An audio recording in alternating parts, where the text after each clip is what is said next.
दिल्लीत आज दूरसंचार क्षेत्राशी संबंधित महत्त्वाची घडामोड समोर आली आहे। भारत संचार निगम लिमिटेड म्हणजेच BSNL लवकरच 5G सेवांसह देशभरात नव्या टप्प्यात प्रवेश करणार असल्याची माहिती केंद्रीय दळणवळण मंत्री ज्योतिरादित्य सिंधिया यांनी दिली आहे।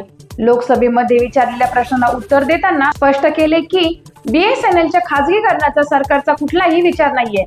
काँग्रेस खासदार प्रवीण शिंदे यांच्या प्रश्नावर बोलताना सिंधिया यांनी माहिती दिली। सरकारी दूरसंचार कंपनीला सक्षम करण्यासाठी केंद्र सरकार सातत्याने प्रयत्न करत आहे।